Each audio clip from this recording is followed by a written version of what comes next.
Well, hello everybody. It's New Comic Book Wednesday. It's December the 4th. It is now 10 p.m. at night. We are on every single Wednesday, 10 p.m. Eastern Time. You can catch us week in, week out, so we can discuss comics. Because when we get a chance to go to the comic book shop, no matter what's going wrong in our lives, we can pick up a few books just to make our problems go away for a little while. Speaking of having somebody to help share that with you, we have our Not Near Mint crew. Let's have join us, Lady Fantastic. Hello, Lady Fantastic. Greetings, young Padawans. Also joining us, we have the one, the only, Miracleman. Hey everybody, how you doing tonight? I can't complain too much, yeah, but not today. Because today is New Comic Wednesday, and we're talking a little bit about the holidays. So, going around the room, I know that Lady Fantastic, you didn't go to the comic book shop to pick up new books, but you have a few older books. How about we ask that question that we kind of want to know? What comic books did you get? So, this has been a week of classics. I'll start by saying, like 5 days ago, I got an awesome trade / AOK from Steven Spock. Well, one of the books among those was a 1994 reprint of X-Men 28, the first appearance of Banshee. Really awesome. Loved it. Cool. He also got me this 9/8 Lobo, but that's beside the point. I digress. Then yesterday or the day before, I don't know, because I'm too busy. I don't know. I think it was yesterday. I got this from Steve Whiting. Oh, what really is 28, the real deal. Oh my lord. So this is just the craziest thing ever. Twinsies. Really excited about that. Then I got two at the comic shop. These were from a couple of weeks ago. I just haven't shown them. But it is Hulk 154. This is Herb Trimpe, but Hell is a very small Hulk. And then you also have Ant-Man in there, but he's wrestling a rat. And the chameleon makes an appearance in this. So that's an awesome. And I also got Incredible Hulk 155. But it's 1972. So just beautiful like frame comics. And yeah, so yeah, I picked up those. Then from Steven Spock, jumping back to him, man, he sent me this Spider-Man 55. Oh my gosh, just a beaut. And the Amazing Spider-Man 57 with Kazar. So yeah, those are some of the books I got. I'm just so grateful, and man, this community is so crazy, and they're so nice, and I just, man, that's something that puts me in the holiday spirit. And we even have Thomas Celtic, somebody that I know from Twitter from back in the day, earlier this year. I haven't seen him on Twitter for a while, so I'm glad to see him in the chat. He says that, from Thomas Celtic, I got a few of those Sears X-Men reprints. They're actually quite collectible, and certain ones are worth a few bucks. And it's good to see the Mylar only. Yes, indeed. Hello, everybody. How about you, Miracle Man? What have you gotten today, or this week, or in the last several days, since last broadcast? Oh, I got some good stuff. I got some new books today, of course, with it being a new comic Wednesday, but I also had some really great deals that I found at some shops that had some sales for the Black Friday shopping season. and a couple of really cool Bronze Age books. Sweet little Kubert cover there. Rima the Jungle Girl. Can't imagine that's a character DC will be bringing back anytime soon. First issue, I believe it ran 7 to 9 issues, something like that. Wow, I'm having all kinds of problems here. But I'm a Kubert fan, so I love that one right there. Had a copy of this one, Madame Xanadu, #1, but mine was pretty rough. This one here's nice and clean and pretty. Not her first appearance, but it's just a cool comic. Has a little Brian Boland, however you say that story in it. And on my never-ending or just perhaps starting Charlton kick, I picked up a couple of Charlton books. I got a Doomsday +1, #12 there.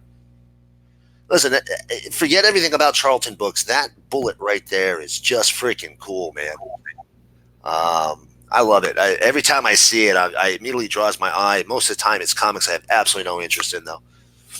And then I picked up a couple of Judo Masters here, right around Tiger's first appearance, his kid sidekick.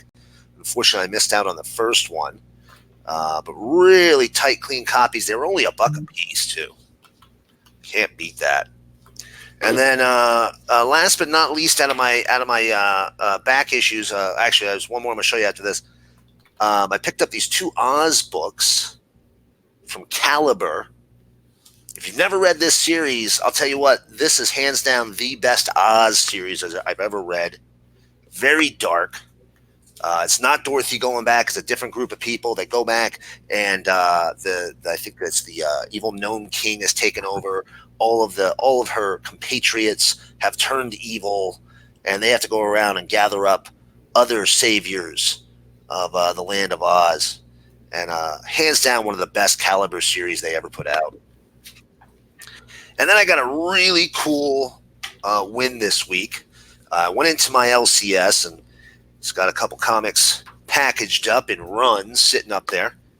And I'm walking along, I'm flipping through them, and then I look, and boom. Image Teenage Mutant Ninja Turtles run. From issue 3 all the way up until, I think, 13. And then 17, 18, and 19. Fortunately, not First Lady Shredder. Unfortunately, missed out. I hate that for you. Only it would have gotten there the day before Key Collector app wound up telling everybody about the fact that there's less than 5,000 of these printed after about, issue 13, 15, 20? Something like that. Real low print runs, man. And even before that, they weren't very large print runs to begin with, because Turtles just weren't popular at the time. I don't know if anybody's seen that Netflix special about the toys that made us. They just had a Turtles episode. Had Eastman and Laird on it. It was a really good episode. I fell off on that. I got to check that out. Oh, yeah. Really, really good. Actually got them back together again to talk to each other, because they really haven't in a while. And you kind of find out a lot of that backroom deal that went on. Eastman really kind of got burned on that deal when Nickelodeon bought out. And but who's getting all the work from everybody for consulting? It's Eastman. So I guess ultimately he won out on this. But really good. I definitely recommend watching it. Has some great stuff about Jack Kirby. Dude, there's a scene. I'm sorry to break off here, but there's a scene where you have Eastman and Laird at a Comic-Con meeting Jack Kirby, and each one of them is holding up the original storyboard art for 2 of Kirby's DC books. One of them, I believe, is holding the first page of Commandy, and I think the other one was Mr. Miracle. I remember seeing it, and I'm being so shocked by seeing it that I completely forgot what the other page was. But really good, man. Check it out. Highly recommend it. You know what? I did get one more showcase here, number 91. First Manhunter 2070. Nobody cares about that, except for probably me. But that was one of my favorite characters from the Twilight miniseries. Came out a few years ago from DC. So I got it for $2. I couldn't pass it up. But that's it for the old books. For my new ones, I'm just going to show you 3 real quick because I'm sure everybody's shown off the other new books I got. But Copra number 3 came out today. Man, this book is great, dude. If you liked Ostrander's Suicide Squad, this is like the alternate universe Suicide Squad. You'll know who everybody is as soon as you see them. It's a little thick. There's a lot of characters, so you're going to have to invest a little time. Absolutely worth it, though. East of West 44. I've been following this since the beginning, and I really enjoy this series, but for the love of God, Hickman, will you finish this series? Just finish the series, man. I think this is like 8 years that this series has been going on for 44 issues. And then the last one, I'm going to show you a new book here, 20XX, Jonathan Luna from Image. Jonathan Luna did the Alex and Ada. He did Girls. Very unique art style, really clean lines, really like his art. Always does this. Yeah, Luna Brothers. Yeah. Oh, I have most of their stuff. I didn't even know this was a Luna Brothers work. Otherwise, I probably would have picked that up. But the shop that I go to, it doesn't order a lot of the independents, so I have to know about this to begin with. So I guess I'm going to have to start jumping back onto the previews catalog because I just don't look at that as often as I should. Yeah, and this is kind of Luna's sweet spot. It's a little sci-fi. It's obviously a little bit in the future. It's dystopian. There's very lovely women in it. As he's does a good job drawing. And first issue was pretty good. I don't want to give a lot of spoilers away, but you can see the young lady here with the blood coming from the eye. Basically, there's a disease. Most people die from the disease. It's a communicable disease. Most people die from it. It's completely affected their culture. Did you just say it's a communicable disease? Communicable. I love it. And everyone's walking around with these masks and trying not to catch this disease. That's what's the word, lady? Communicable. Communicable. It's just so funny that terms come up in the show. So they don't catch this disease, and if you catch it, 99% die. But the 1% that lives, they get superpowers. So they're definitely second-class citizens. All this is in this first issue, so I'm not giving a ton away. It's definitely worth a read, though. So that's it for the funky stuff. Everything else I got was pretty standard fare. I did pick, actually, I know this is kind of old, but I did pick up this Archie versus Predator 2 here. Apparently this one? I don't. Do you? I don't. That's why I'm curious. I know that they've done it before, but if they've done it before, is this the follow-up? And when did this come out? So I believe issue 4 or 5 came out today, which this is one of 5. And I'd seen a blurb that had Betty and Veronica looking like maybe they were possibly interested in one another as opposed to Archie for once. Whoa! Pop up on Twitter. I saw this and I was like, "What?" And I was like, "That's kind of a big step for Archie to take." So I was like, "Well, let me go track down the first one." And this kind of drops you in the middle. I don't know if it's coming straight out of the previous series. I'm going to have to find this because, as you can see here, Riverdale's destroyed. And all of this is fourth wall breaking. They are traveling through the Archie and Riverdale multiverse. Because why wouldn't they be? Right. Well, I mean, they are running into the Predator. Why wouldn't they be?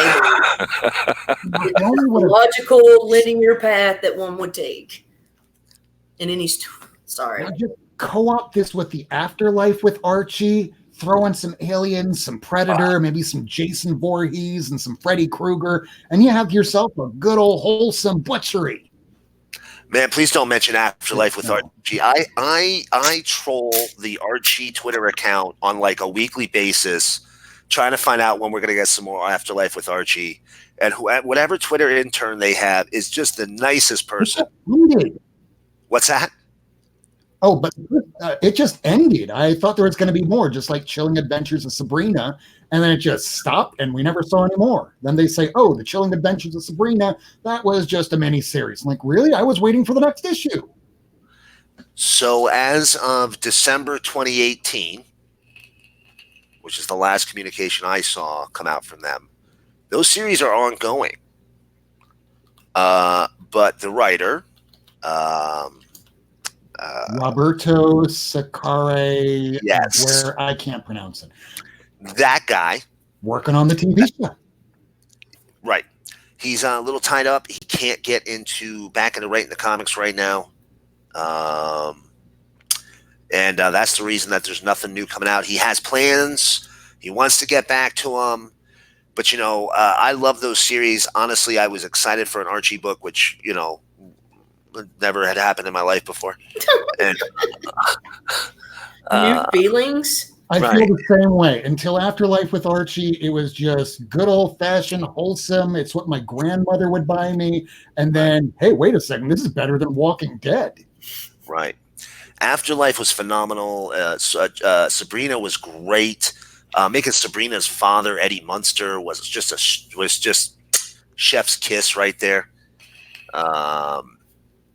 And the series, both series were fantastic. I would, if Archie, I don't ever expect anybody from Archie to come across this video, but if anybody who works for Archie comes across this video, I will buy every cover variant.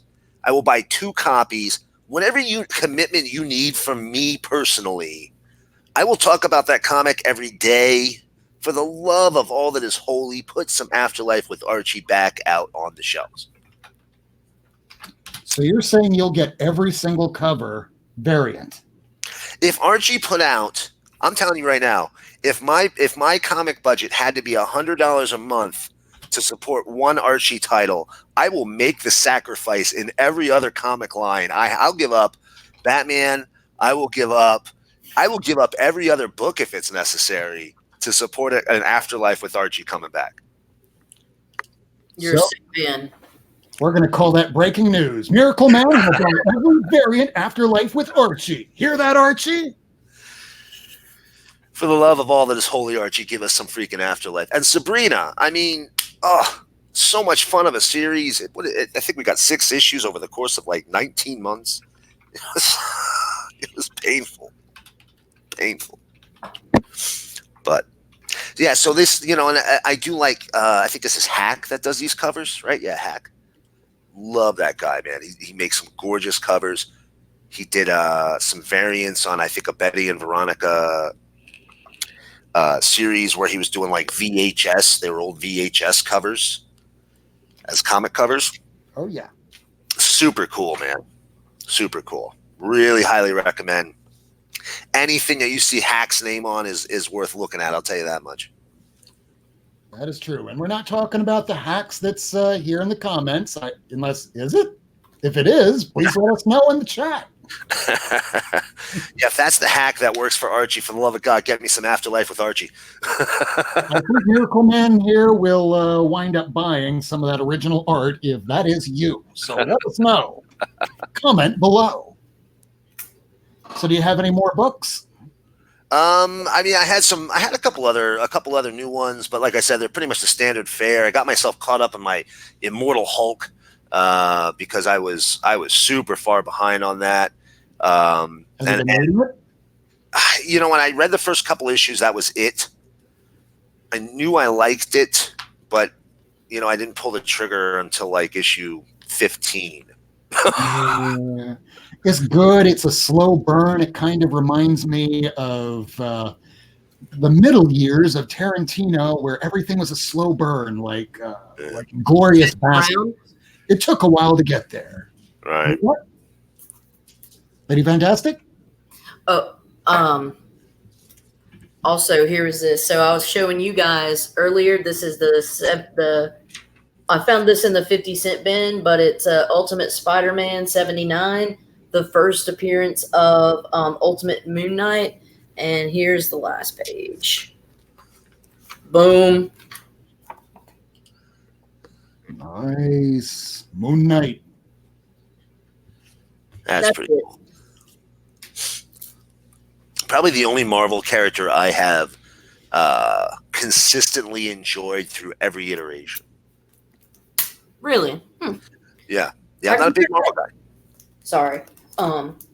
Have you read that Knights of Khonshu? I haven't read that before. It's Moon Knight, and it's called Knights of Khonshu. I don't remember that particular series. No. You don't? No, I don't recall that one. Hold on just a second. Let's see if I can find it. Well, while you're looking through that, I can run through this really quickly. Do your thing, Ron. Or Rob, sorry. I'm Ron. I'm You can call me sorry. whatever you want, just not late for dinner. Well, which aged me quite a bit. So I guess these are the books that just came out this week. So as I always ask, what is in this damn briefcase? So today I went to Frank's Comics, and at Frank's Comics I met up with, oh, thanks, hey, sexy, is that me? No, hopefully it's not me. But do smash that like and hit the subscribe if you haven't already, and click that bell for notifications. Meanwhile, what's in this damn briefcase? Let's open this little bastard up and throw it under some lights so we can see what we got. It wasn't a huge week for me because after we had that auction last week, I just hit myself in the face with comic books.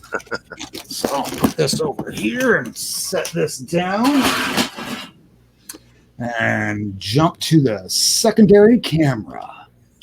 So these are the books I picked up this week, along with a couple that I wound up picking up from Robert Galvin from his auction a few weeks ago. So this is Batman 84. It's the penultimate issue. The final issue comes out with 85. Haven't read anything that came out this week, so don't kill me. Or please do, because I have to go to Key West again tomorrow for an 11 o'clock and 3 o'clock video deposition. I have no idea how I'm going to be alive tomorrow. So Donna Troy, Deathbringer, Year of the Villain, The Infected, #1. Green Lantern, The Black Stars. This is the variant cover by Grant Morrison, and I cannot pronounce that for the life of me. Good luck with that, anybody in the chat. I'm trying to do that yourself, but even if you spell it correctly, I won't believe for a second you can pronounce Zermancino. I don't know. Justice League #37. God, I hope this storyline is wrapping up pretty soon. Feels like it's taken for goddamn ever. It is. Arab, issue #1. This is Blue Beetle, the dark blue video, the Blue Beetle who laughs. Everybody laughs. This was just lying around, so it was unbagged. So this was a rescue from Frank's Comics. And Frank's Comics will be holding a sale this coming weekend, Friday, Saturday, and Sunday. Frank's Comics is located in Miami, Florida. Do check them out. Young Justice #11. So we're continuing on with Robin, Tim Drake's new outfit, but it looks like this is drawn and the cover is the exact same as his previous one. I don't think it'll stick. It's just the same outfit, but brown. I guess he was wearing his brown pants that day. So I picked up this from Lady Fantastic a little while back, so I'll just run through a couple of them here. This is an issue of Vulture. It's the issue right before 129, and we know what Amazing Spider-Man 129 is. I got 150 from Robert Galvin. I thought I had a 149. Apparently, I do not. I got the 160 from Robert Galvin. He sent that to me, and I just received that, along with the second appearance of Jigsaw. I thought it was the first. I guess I was wrong. I'm wrong a lot lately. This is what happens when you don't sleep. Important, kids. Get your sleep. Daredevil #14. It is the next consecutive issue from Chip Zdarsky. Looking forward to reading this after knowing that Detective Cole has hit his rock bottom. X-Men #3. I did miss this week Excalibur, the next issue. I should be getting that on Friday. But at least I got I thought I had Marauders in here. Oh, there it is. There's my Marauders number 3. These have been pretty solid reads so far. I'm getting to read most of the issue 2s from last week. Annihilation, Scourge, Fantastic Four. All we know is there's some dark version of the Annihilation wave of the Fantastic Four. Other than that, can't tell you much. Last book, or second to last book, is Venom 2099 number 1. We get another new Venom from the 2099 era, and apparently 2099 is the official history of the Marvel Universe in the future.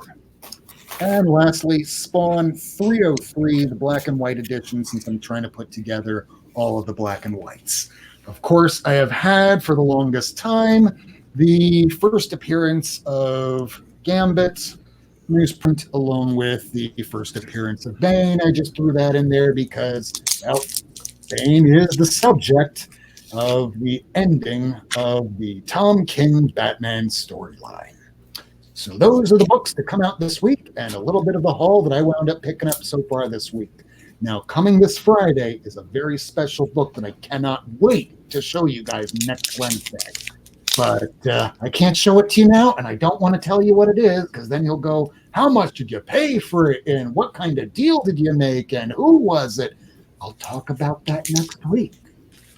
But until then, well, how about we go and ask around about some of these holiday covers? There's some good ones, some bad ones. Do we have some truly awful ones, though? So we'll throw that banner up there. Lady Fantastic, Miracleman, do you have some truly awful looking? I know some exist. I have some right next to me here. I got a couple that that I thought, not the best A, holiday cover, or B, subject for a holiday comic. For example, the Punisher Holiday Special number 1, because I'll tell you what, nothing says Yuletide greetings like grenades and machine guns.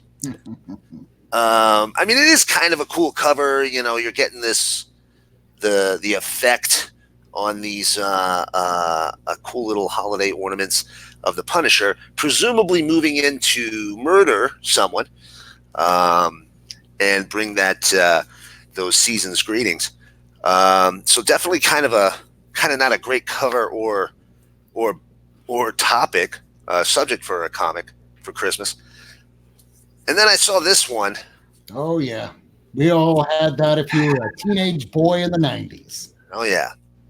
That there is, as we all know, all of us children of the 90s, Lobo was the character. He was the Deadpool Harley of the mid-90s. And, everybody knew that character. And he got all kinds of one-shots and minis. He had an ongoing, which is actually pretty tough to find. It went in 66, 67. I think it all went all the way to 68, but those are $20, $30, $50 just to find those. Low print run, probably not that well written, not very good comic book, but hey, if you're a completionist, right? Right. Which sadly I am, which means someday I'll be tracking those down myself. So I thought that there, not, and again, it's a Biz cover, and Bisley did what I think everything Lobo in the 90s.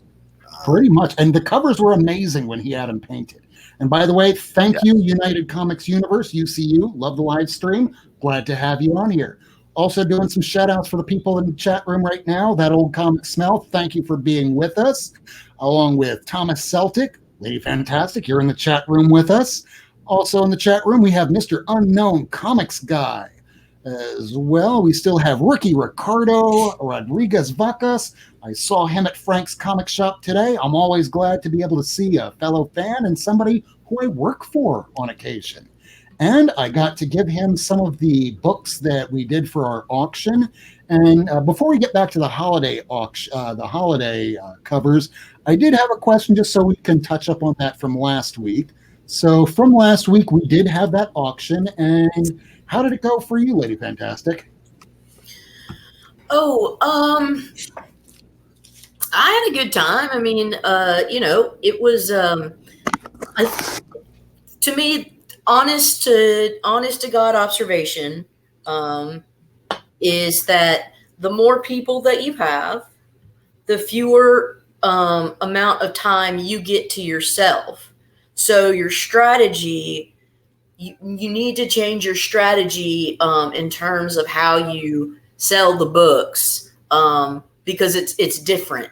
But it doesn't mean that that you can't be as profitable. But I don't know how to be quite yet, so I need to learn. And I had a good time being with everybody, and I saw it as a learning experience. And if you set your expectation as I'm not going to get anything, I considered it a really fun good night. And just as Ricky Ricardo pointed out here, we went 8 freaking hours doing this. It was a marathon. And the way that we ran this here, this was on Robert, the comic book G-Spot Galvin's page. If you're not subbed to him, go and do that. He's a good man, has a lot of good older issues, and he was throwing up some Golden Age books for like $1, much like how I was. I had stickers around here where it was Build a Lot, $1, starting book, runs, $1. And I got to find out really goddamn quickly that a lot of books that I might have paid $2.99, $3.99, $4.99. I have a whole set, something about, let's see, this thick. We're going to start it at $1. And I had a set of Savage Avengers starting from issue 1 to 7, plus I think I sold it for $5. So those books that you wind up getting every single week in, week out, you're paying all this money for, it's going to take up a lot of space. And when you go to sell it, unless it's probably this as opposed to, I don't know, this, one of these will hold a bit of value as opposed to the other. Right. So it's a learning experience, and I learned quite a bit from that auction. It's time to cull the pull list. Yeah. If you don't love reading it, 9 times out of 10, you can find those comics cheaper in about 6 months. Always. And now it's even less than that. Like before, when I was telling you about just wait 6 months, and I was looking to get this for a little while now, and I finally just picked it up, and it was Strange Adventures, issue number 205, first appearance of Deadman. It was a top 10 book on the Key Collector comic app about 2, maybe 3 weeks ago. And I went on to eBay a few weeks after, waited for the publicity to die down a little bit, because apparently we thought we were going to get a Strange Adventures DC Universe app, Hulu, whatever it might have turned into. And just like anything else, after 2-3 weeks have passed, there's another top 10 list and another. And you have some people that are hunters just for those top 10 books. But just as Miracleman said, and listen to the man, because he knows what he's talking about. Sometimes you can wait 6 months. Sometimes you can wait 6 weeks. Sometimes it's even less than that. There is so much media, so many comic books out there that, as you see behind me, I just wait a while. And hopefully you do too. You know, those Atlas books were hot in the late summer, early fall this year, maybe midsummer. For about 3 months they were hot. Thanks a lot. And I think they popped. Those Atlas books you could pull out of the dollar bin, 50-cent bins forever. Nobody cared. It didn't matter that they were all great creators. They were not comics anybody cared about. And they announced, the Paramount bought them. They're going to make shows. They're going to make movies. They're going to do all this stuff with it. Now, there's a lot of properties sitting there with nobody doing anything with it that are owned by movie studios right now. So it died down really quick. I think I have 22 more issues to go until I have their entire publishing line. And I didn't spend more than, I want to say, $3 on a single one of those books. A lot of those Atlas, when Comic Tom 101, and I love Tom Garcia, love watching his show, when he shows those books, you just set a timer for 1 month on your calendar, and you'll probably be good to go to finally go ahead and purchase it. Because if you try doing that same damn week, you're hurting yourself. Or rather, Oh, yeah. you're hurting your bank account. And as Comic Tom would say, geek responsibly. And if you're spending all this money, you're definitely not geeking responsibly, because you'll come to the point where you'll go, oh crap, I could have waited a little while and spent $20 less, $60, $100, $300 left. But Yeah, this is the comic market we're in. That's the number one lesson I think anybody who collects comics needs to learn. You know, I am a bargain comic shopper. I'm not saying I never spend money on a comic, because I certainly have. But you will never find me buying a book when everybody else is looking for it. Case in point, there was a little while ago when Flash 92 had popped because it was the first mention of the Speed Force. And, it went from being a dollar bin fodder to being a $25, $30 book. And I put it on the back burner. I waited a couple of months. I literally think 2 months. And I bought it for $5 shipped. So it was next to nothing. You just have to keep your eyes open and wait for that buzz to die down, and you're gonna be able to make that comic buying dollar go a heck of a lot further. That being said, anybody who buys comics like that, I highly recommend you buy the series. Just buy those keys, man. Because you cull the keys out of the herd. Makes it really tough for the rest of us that want to buy that run, man. Just buy the run. If one book pops and the rest are cheap, just buy the rest anyway. That's my opinion. It is true that oftentimes if you wind up looking for a lot and you're trying to find that one key in there, that just by looking for the lot, that you'll get that key and you'll get it for a low price. I believe Silver Age Dave that's in here, there he is. He's one of the first people I wound up watching on YouTube. That Silver Age Dave would say that buy an auction in the middle of the night if you're looking for that Incredible Hulk 180. That I think he found it in a lot of books, and of course the 181 was missing, but that 180 and the 182 were right on in there, and they were in nice condition, and I think he got it for about $30 or so. And if it wasn't him, I knew it was one of those old school YouTubers, because when I listened to him, I started looking for lots immediately. You can find a lot of good stuff in the middle of the night if you know what to look for, and if you can memorize some of those covers from Key Collector app, you'll be in a lot better position to find those books that you're looking for and save some money. So I'm going to be honest. I literally only have 2 actual verifiable Christmas related books. And one is Marvel and one is DC. So, yeah.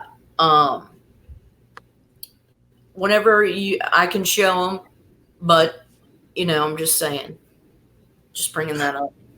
Putting that out there. Oh, let's see. I want to see all the books. Here's the DC. It's contemporary. It is the Catwoman 6, I believe. Oh, Very nice. Yeah, Art Germ Catwoman 6. Very nice. Yeah. And the Marvel is, coincidentally enough, I believe the last book that John Byrne worked on for the Uncanny X-Men, which is X-Men 143. Guess what just came down the chimney? The friggin' Brood. This is Christmas, dude. That verifies it. That checks out, dude. Legit. What's funny is it's Kitty, and Kitty's Jewish. Yeah, that's another thing. I just read one of the most recent issues of, I guess it was X-Men or X-Force, and they go into a tattoo shop, and a few of them go, no, not my pretty face and my pretty hands. Pyro gets his whole face tattooed. And Kate Pride, a Jewish girl, goes, fuck it. Okay, I'll get tattooed. Wait, okay, writer. First of all, don't know if you know about the Jewish people and what happened during a little thing called the Holocaust. They don't, in general, get tattoos. And if someone is even considering it, you might kind of want to address why they may or may not want to do it. Otherwise, it kind of might offend a certain segment of your readers. And that's a large segment of them. That's just me. I could be wrong. No, the potential certainly always exists to offend, especially in something as sensitive as that.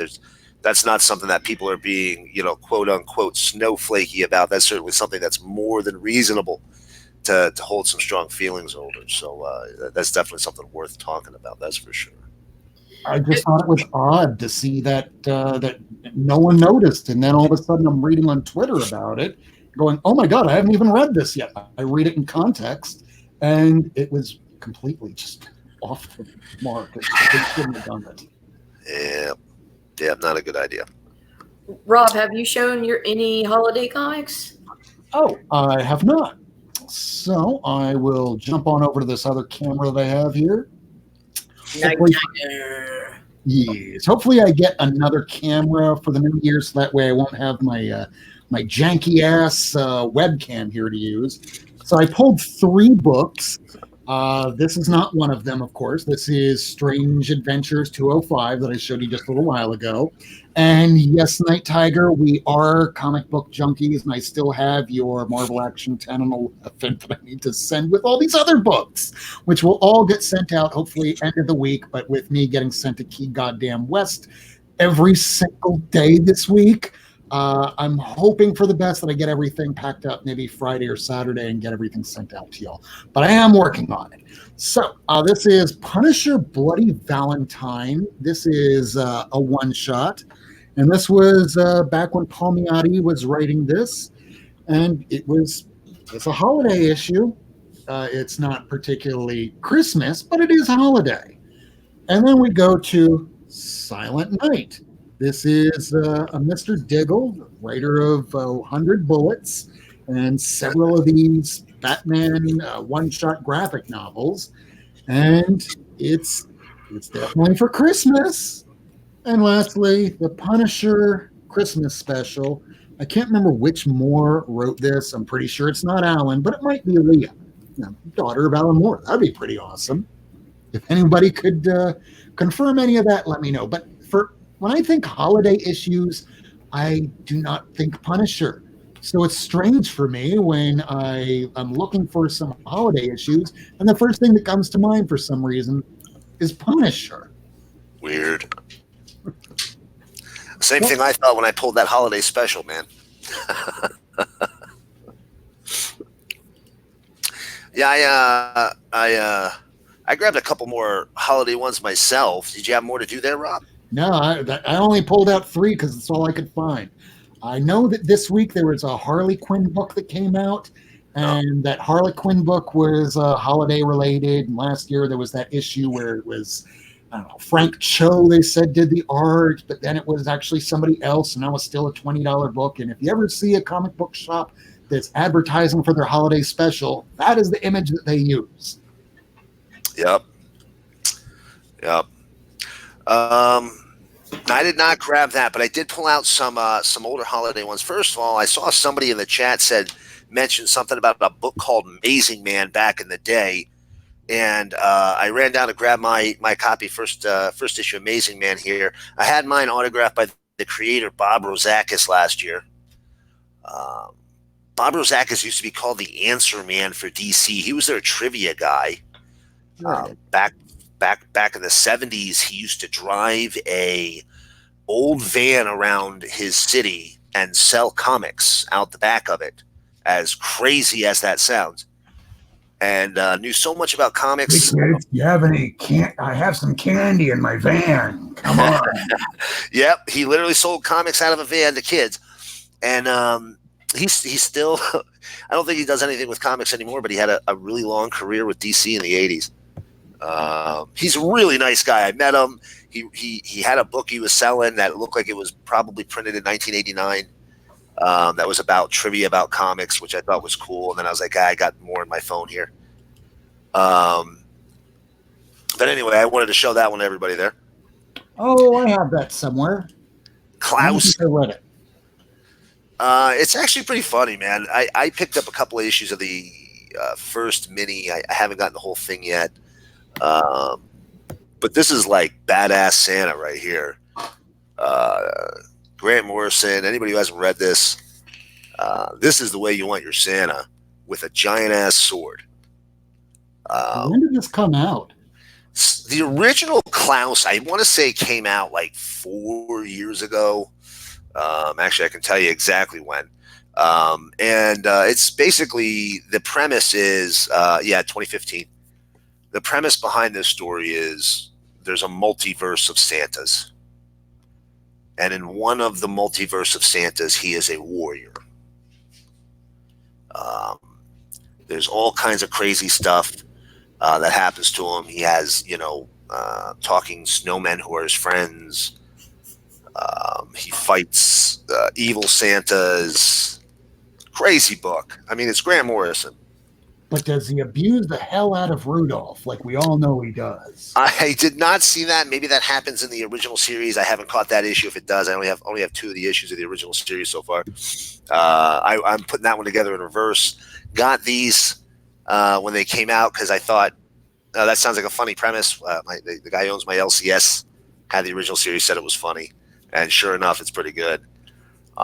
Morrison really likes the holidays because he also set. Yes. Our friend Happy here during the holiday season.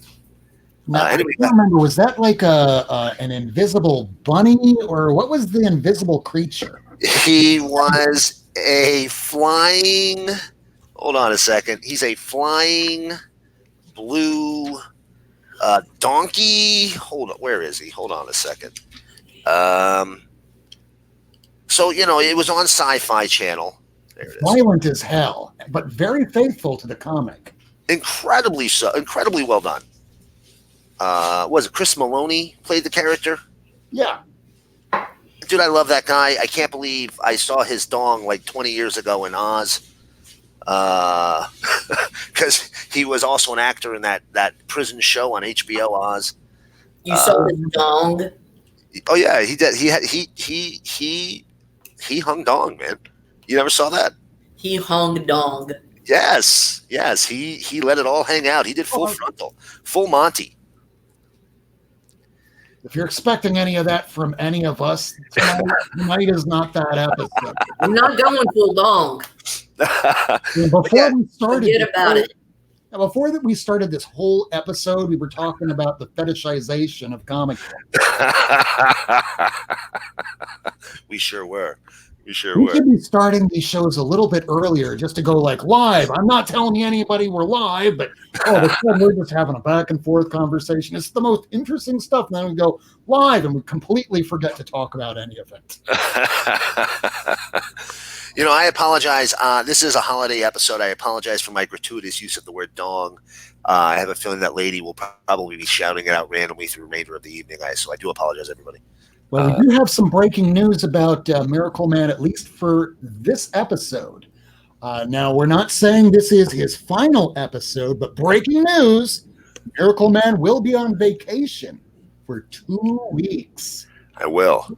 Let's wish Miracleman a bon voyage, because he's taking a nice cruise that will definitely not sink.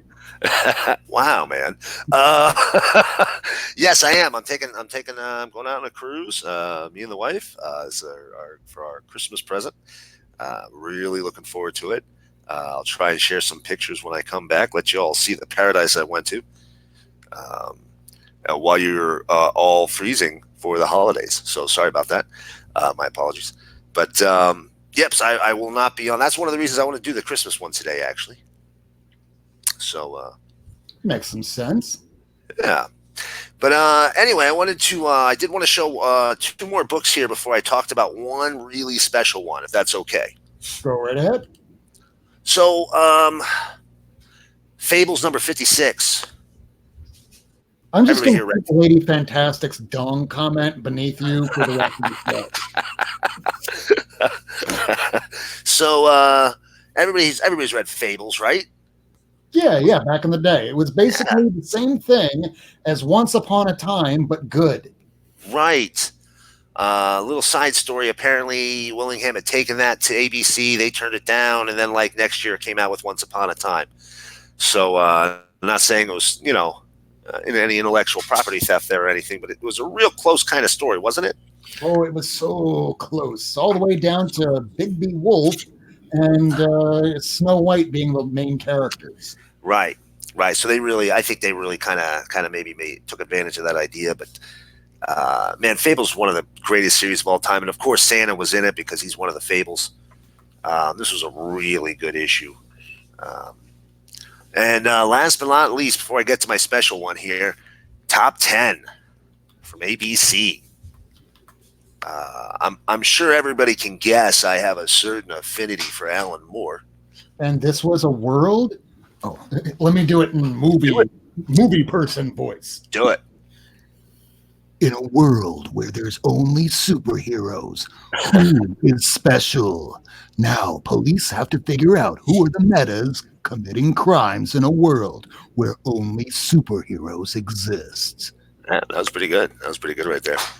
And this Santa Claus is, of course, a rogue superhero in the world of superheroes. Man, I'll tell you, if you never read Top 10, get it. Fantastic. Xander Cannon worked on it. Alan Moore, Gene Ha. Just really good creators. Super fun series. A billion superheroes on every single page. Overflowing with ideas. Just absolutely one of the best series out of the entire America's Best Comics line. And last but not least, I wanted to do one special book here, and this was my original idea when I taught to you, Rob. So, Christmas with the Superheroes special number 2 from 1980. Did you? Yep. Found it in They did. decent bin. They did 2 of them. Obviously, that's issue 2. There's your first one. It's okay.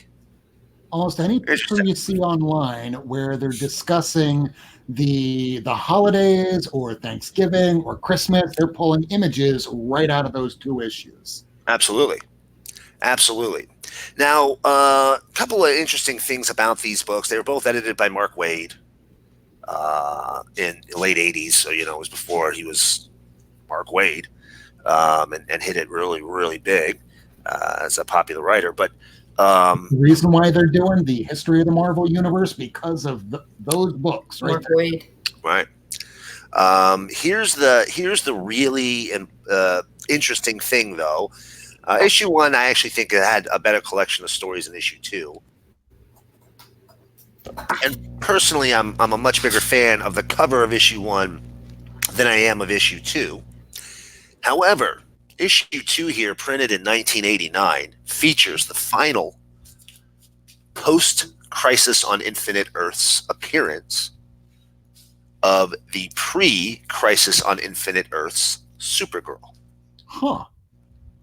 It's almost kind of like how they have the very last appearance of Batgirl in Batgirl Family #1, and then you don't see her again until the Killing Joke, and that's when the editor goes, "Cripple the bitch."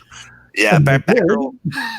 That Batgirl special, that was her last appearance, and honestly, really not a good story. Not a good story. I have it. I picked it up just because I'm a big fan of Batgirl. Yep, same. No particular reason. I picked that one up myself. I think I just got it last year, as a matter of fact. Yep, this one just because I was paralyzed for a time, and that's how I know Babs as. Oracle more than Batgirl. Yeah. I have a winter special. Now we're talking. First Girl. There she is. Oh, I want that. You're not going to sell it, are you? Nope. Smart woman. You know what's funny? 5 or 6 years ago, nobody on Earth would have said, "Oh, I want that." You know how I got it? Cover, but Bullseye Comics actually sent me a message on Instagram, and he said, "Hey, I've got this. Found it for a good price. I have no interest in this character, but I want to try to make a few extra bucks because I'm going to a con. I'll give it to you for a really good price. He gave it to me for a really good price, and that's how I got it. So all you got to do is just reach out and ask, man. Sometimes you can find the books you need. That's why I kind of like doing the auctions, because it's like people have really weird, strange tastes, and that's a way that, if you're geographically disadvantaged, you can come across the books you want and not have to pay an arm and a leg. But anyway, that's tangential from your post Crisis and Infinite Earth Superwoman Sorry. And no, that's perfectly fine. I only wanted to bring this one up because in after the Crisis on Infinite Earths, we have the crossover coming out of the CW. I think this Sunday it starts, right? Yeah, 5 issues. 5 episodes. But yes, you were right, issues. And so in the comics, if you didn't read the comics at the time, once Crisis on Infinite Earths happened, you were not allowed to talk about Crisis on Infinite Earths. It was completely wiped from all the characters' memories. Nobody had any idea it happened. The amalgamated, merged Earth with all the different multiverse versions of the characters. That was the way it had always been. And so they really weren't allowed to do anything that even remotely referenced it. And in this story, what happens is it's actually a dead man story. And Dead Man goes, he's kind of lamenting being dead on Christmas. He goes and he hops in some various people's bodies to kind of vicariously live through them and enjoy the holidays. And he's kind of just thinking to himself, it's terrible. Nobody ever even knows that I've done these things for him to help them. And it's such a bummer. It lets me down that nobody will even know all the things I've done. And this young lady walks up and just starts talking to him. Which is weird because he's a ghost, and going on about how, is that why you do this? You don't do this. I can't imagine you do this just for thank yous and to be known, and kind of gives him a pep talk. And at the end of it, she turns to walk away, and he asks what her name is, and she says, "It's Kara, although you probably won't remember it." Oh, nice. And she never appears in costume. They never say this is Kara Zor-El, the original Earth 1 Supergirl. But she makes several comments that leads you to believe that in some way the original Supergirl still exists in the post-crisis universe. But nobody knows she's there. Nobody knows she's still around doing stuff, but she does, and she's happy to be doing it, and she's happy to still exist. And for those that are looking at the screen right now, that is the entire run of Crisis on Infinite Earth, issue 1 through 12. No, I am not selling it. No, this is not an auction tonight. But since it is starting, I figured anybody that is unfamiliar with the Crisis on Infinite Earths, this is a George Perez drawn series that every page is filled with just panel after panel of the most detailed art that you're going to see come the 1980s. And I don't expect this to look exactly like the books, but at least you kind of know what to expect. I don't think we're going to be seeing any of Dead Man, but wouldn't it just be nice if they threw in a little bit of Dead Man just so we can have a Strange Adventure series? Honestly, I hope they do not. It seems like they really have a good idea of what they're doing here, and they're really going to pay homage to the live action and animated actors who played the characters in the past. I really hope they nail this because Crisis on Infinite Earths is even more so the story that nobody ever thought could transfer to television or movies. Even more so than Watchmen or probably any other story. They really have a good chance here. The actors that they're pulling in, Kevin Conroy and Tom Welling and Brandon Routh and Burt Ward. I would straight fall over dead if Linda Carter even just looked over her shoulder with her tiara on. But no Dean Cain, and for very good reason. Yeah, no complaints on that. I kind of love what I'm seeing here going on in the comments because considering our auction from last week, I keep seeing this. Patrick Wall, 5. Old Comics Snell, 6. Patrick Wall, 7. And I just want to remind people, when I'm showing any issues individually on this show, unless I'm telling you it's an auction, my books are not for sale. I do apologize, ladies and gentlemen, but whenever I'm selling anything, the only reason I'm doing it is because I need to clear space so that I can have books like, well, these ones right here. So unless you see in the title auction, we're not selling books. We're just showing you stuff from our own personal collection. Sorry. I think they're joking, Rob. I think they're their chain on that one. But I'm ridiculous, and I just have to make things clear because you might have somebody that just pops up going like, holy crap, they're actually auctioning that off. Oh, that's possible. That happens. Nothing surprises me anymore. It's comic book YouTube, ladies and gentlemen. Anything can happen. Anything can happen. Telling you, man. Fold. I have this. All right. 1, 2, 3, 4. Ooh, I want that black. And I'm waiting on Planet of the Symbiotes number 1. I like these. Okay, stop. I'm stopping. No, Very that's cool. why people tune into this.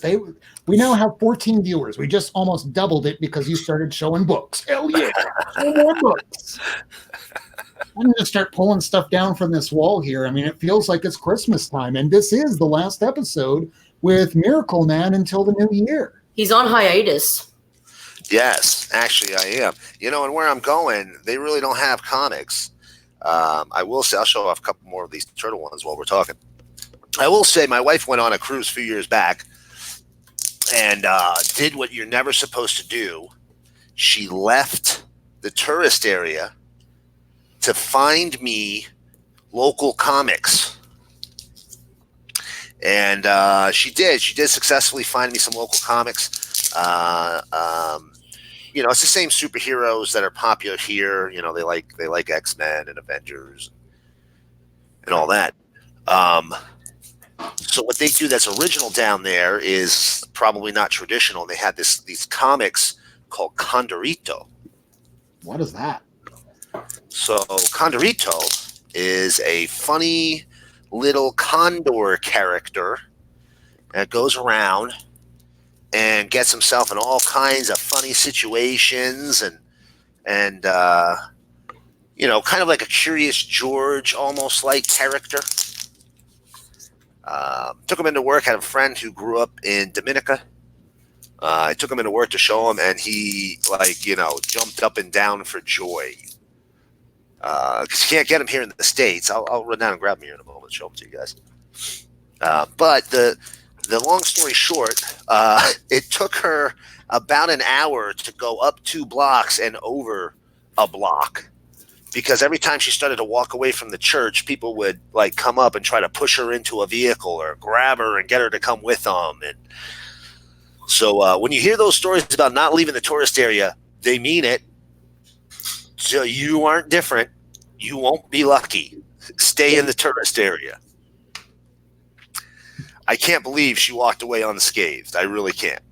Especially after the story we just heard a couple weeks ago when in Mexico some people that were Mormons wandered away to a wedding and they got all shot up.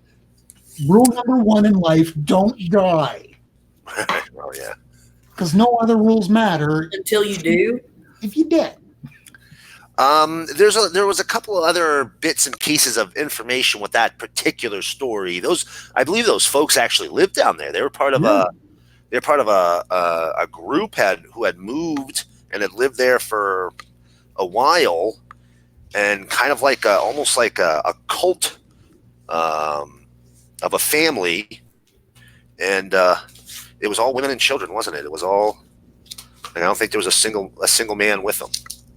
Not that I remember from the story, but What are we talking about? I don't know. Some people got shot in Mexico because they wandered away from their tourist destination. Oh, no, this is not the right. They weren't tourists. They lived there, and they were driving across the desert, and it was kind of like a scene right They were Mormon, weren't they? Yeah. It looked like Breaking Bad. They were dual residences. Right. And they had homes on both sides. Right. It was weird, dude. Yeah. It was weird. Yeah, this may not be the best topic for holidays. Sorry. Merry Christmas to you. Merry Christmas, everybody. We're showing you comics and dead bodies. Mormons. Border crossings. I do want to say that holidays and comics can mix really well, but unfortunately, most of the time when you see holidays with comics, unless there's stories like this right here with Christmas with the superheroes, where they're trying to tell you some feel good stories, you end up with stuff like this, where it's, hey, here's a chance to look at a young lady's bottom. Oh yeah. Oh no. But in the winter, so it's Christmas time.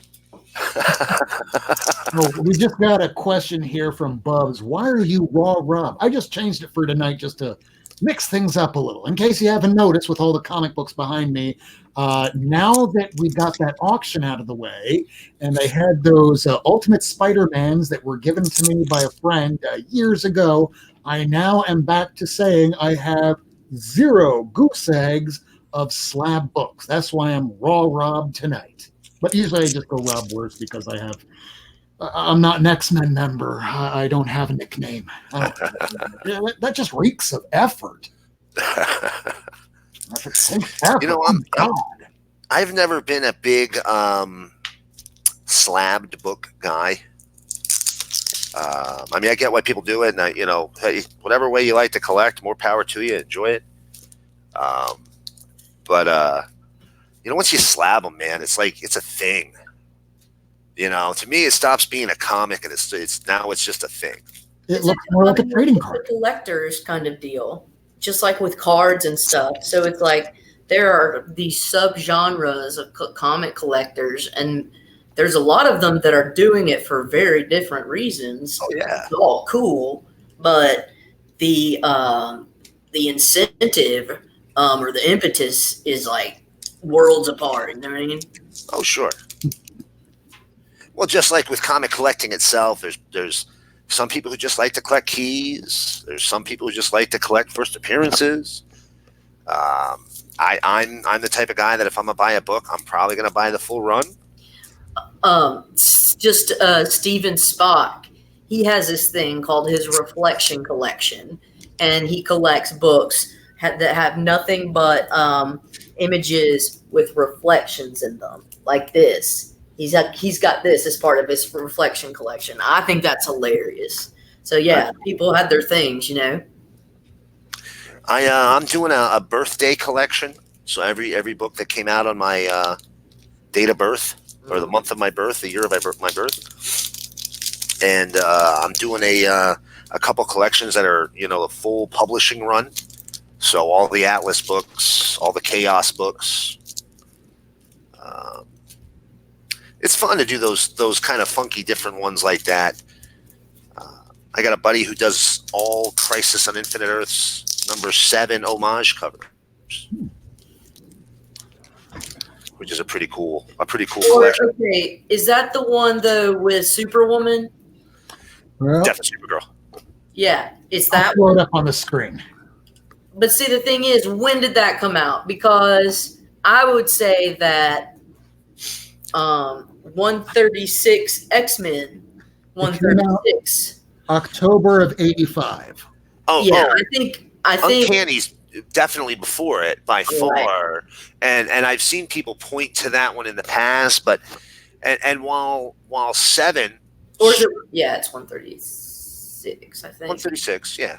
If 7 very well may be an homage to 136, but there are homages to 7 that are clearly homages to 7. Not going to argue with you. There's there's definitely an homage to an homage going on there, but actually, I think that cover came out even before 136. I think that's just the most popular comic that had it prior to that. What comic? That where the guy's holding the female character and screaming. I don't know what the book is, but I've heard somebody told me before they had a book, or they knew of a book that was older than that had a similar style cover. Well, it's just another Pieta cover. Well, I always thought. Well, I mean, yeah, but I always think of Pieta is when you're like kind of kneeling down on the ground and like holding, like the actual Michelangelo sculpture. Yeah, but whenever I think of that, I just go, anybody that's holding somebody else and you look limp. And they look like they got their ass beat. Yeah, that's about it. At the Pieta. Doesn't take much. I just remember art history classes because I do have a major in art history, believe it or not. Like, I never use it. I just remember having to look at all the Pieta covers, and then we'd have a test on it. And do I remember much about it? Probably not. But I can reference all these comic book artists from like the 30s till today. Useless trivia. We have way too much of it. Well, that's being a comic fan, isn't it? Yeah. Does that mean Michelangelo was a comic fan? He wasn't even considered a painter. He called himself Michelangelo the sculptor. He didn't want to be known as a painter. He thought painting was beneath him. So knowing that in retrospect, that was like one of those true facts. Is he the did he do the Sistine? Or is that Da Vinci?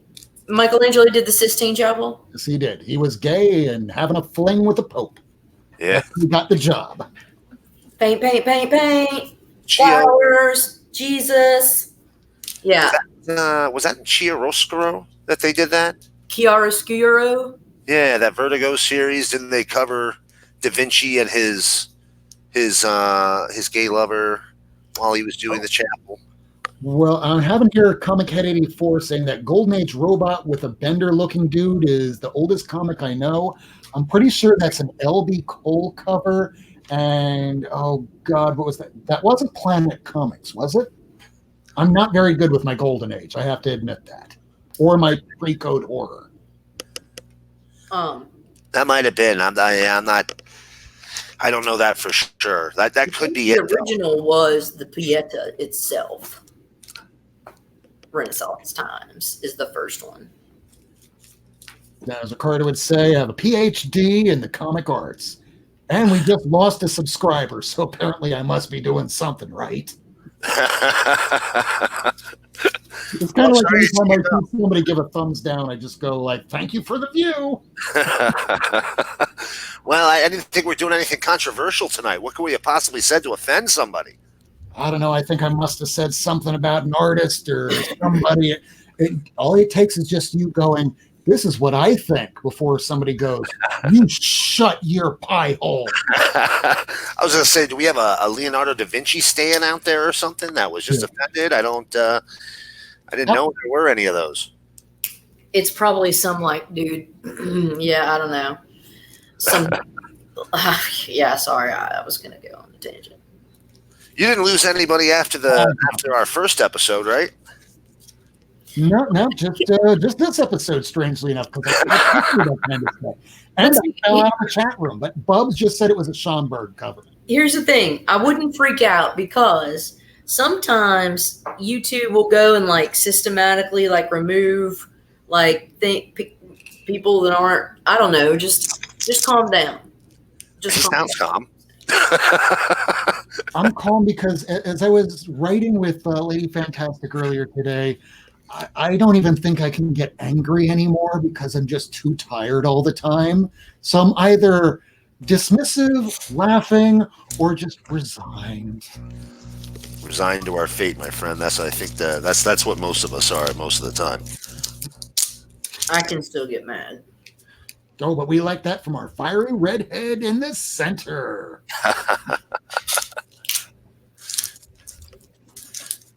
Well, all right, guys. Feisty. So, does anybody have any more of these covers before I close out? I know it's a little early, and we still have some more people commenting in the chat room here. We do have Air Spider joining us. Bubs did confirm that was a Schomburg cover. See, I don't know my PCH or my Golden Age as well as I would hope, so I am going to have to start doing a bit more research on that. But yeah, maybe Ricardo's right. Maybe we should have been talking about more Mexico murders tonight. Would have kept us from losing a subscriber. Could have been a turn. Sorry, Bubs. Ricardo was offended by your baby Yoda. I doubted Baby Yoda. Hello, Sketch Comic. Good to see you all tonight, along with Mark Knapp, 68, Comic Head 84. Thank you for joining us tonight. And just a reminder for everybody, if you aren't subscribed to each other, sub each other in the chat. Do sub to this channel because we are live every 10 p.m. Eastern Time every Wednesday. New Comic Wednesday. We have a new subject every show.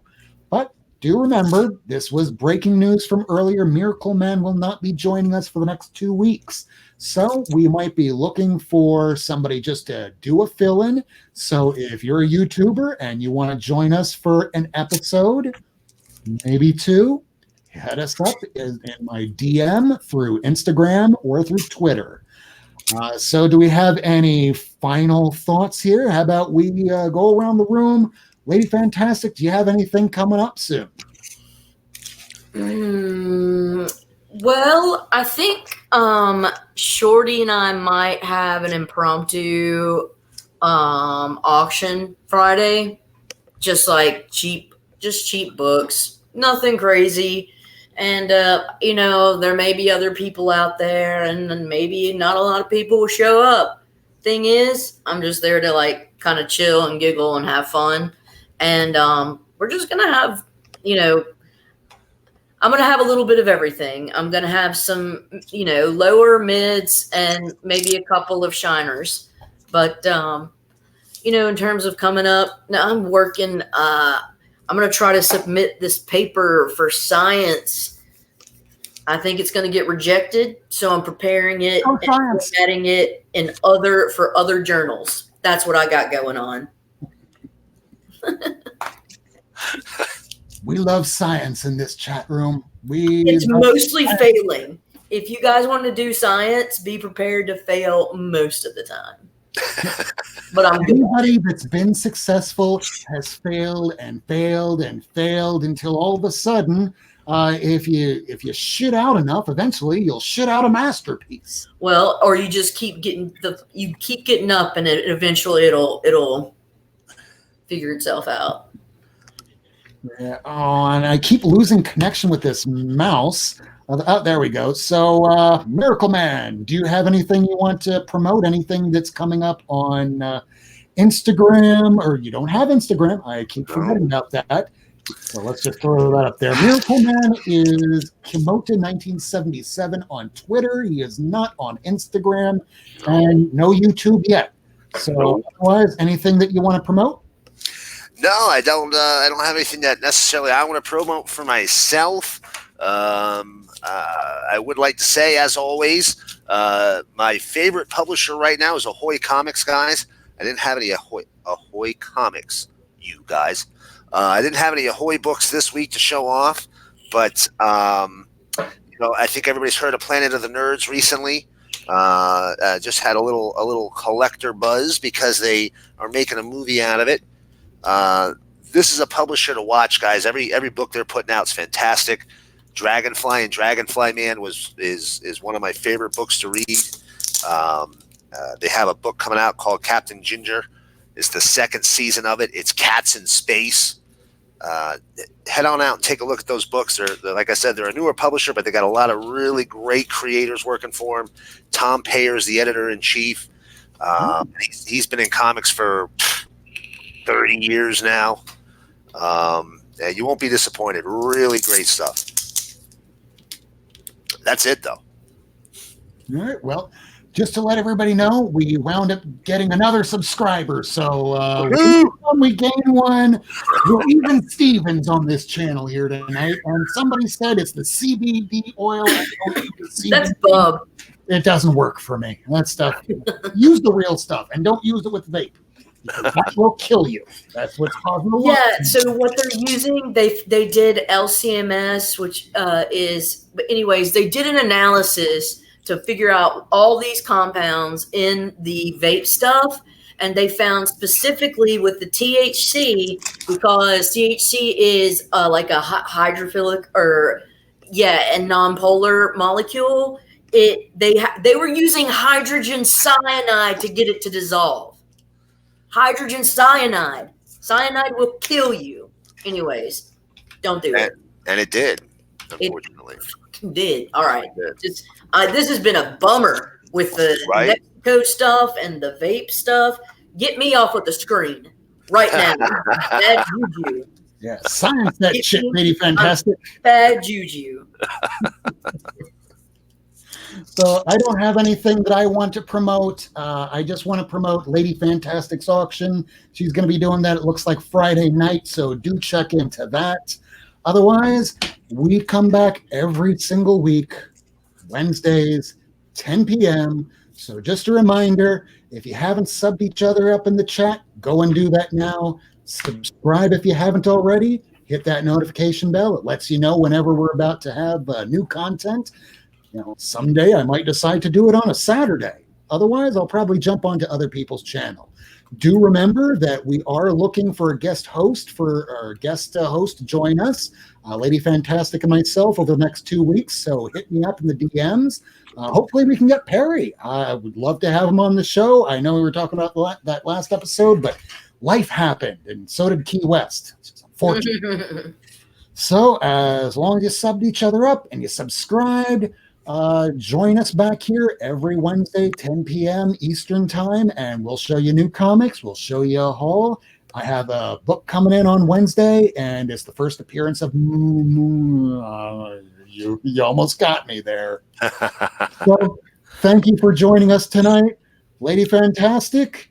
Thank you, guys. I appreciate you coming. I hope you all have a great week. We're inching ever closer to the actual holidays, and all I want for you is warmth and kindness and flirkins and baby Yodas. Baby Yodas for us all. Miracleman. Hey, thanks everybody for coming to join us. Appreciate you stopping by and seeing us on my last show before the holiday. Hope everybody enjoys their holiday. Stay safe. And I'll see you guys again after I'm back. And last shout out to the people that were in the chat room here. Thank you, Air Spider, Bubs, Ricky Ricardo, Jose Rodriguez Vacas. Thank you for joining us.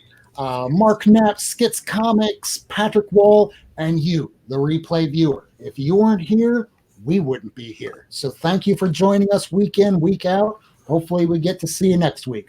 Remember that right now, this time of year, during the holidays, you can pick up cheaper books because this time of year, people need to pay bills. They need to get their Christmas presents. They need to get presents in general, and they're going to be tapped, and they're going to be selling those hard-to-find books. So if you want a deal, now's the time to look for it. If there's a YouTube auction, have several windows open, turn it all the way down, and you might find that book that you've been looking for that entire time. That grail, that sweet, sweet comic goodness. Because remember, you can't smell digital. You can't smell a slab. This is Raw Rob Worst. No, don't call me that. This is just for tonight.